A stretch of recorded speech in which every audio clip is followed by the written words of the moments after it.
பிரியமானவர்களே, சங்கீதம் 115:12 வாசிக்கும் பொழுது, கர்த்தர் நம்மை நினைத்திருக்கிறார், அவர் நம்மை ஆசீர்வதிப்பார், இஸ்ரவேல் குடும்பத்தாரை ஆசீர்வதிப்பார், ஆரோன் குடும்பத்தாரை அவர் ஆசீர்வதிப்பார் என்று எழுதப்பட்டிருக்கிறது. இஸ்ரவேல் குடும்பம் என்று சொன்னால் கர்த்தரால் வாக்குத்தத்தம் பண்ணப்பட்ட சந்ததி. ஒருவேளை இந்த வருடத்தை கர்த்தர் உங்களுக்கு வாக்கு கொடுத்திருக்கலாம்.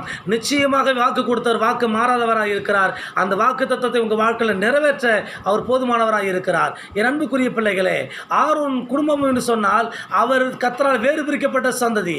ஊழியம் செய்கிற குடும்பமாக இருக்கலாம். ஒருவேளை கர்த்தரை ஊழியத்தை செய்து கொண்டு வந்து இதுவரைக்கும் ஒரு பலனும் இல்லாதபடியினால, ஊழியத்தை வளர்ச்சி இல்லாதபடியினால சோர்வோடு காணப்பட்டு கொண்டிருக்கலாம். கர்த்தர் சொல்லுகிறார், நிச்சயமாகவே கர்த்தர் நம்மை நினைத்திருக்கிறார், அவர் நம்மை ஆசீர்வதிப்பார். யாரை ஆசீர்வதிப்பார் தெரியுமா? சங்கீதம் 115:9 வாசிக்கும் பொழுது, 10 வாசிக்கும் பொழுது ஆண்டவர் சொல்லுகிறார், இஸ்ரவேலே கர்த்தரை நம்பு, ஆரோன் குடும்பத்தாரே கர்த்தரை நம்புங்கள் எழுதப்பட்டிருக்கிறது. நீங்கள் கர்த்தரை நம்பும் பொழுது நிச்சயமாக தேவன் உங்களை அற்புதம் செய்வார்.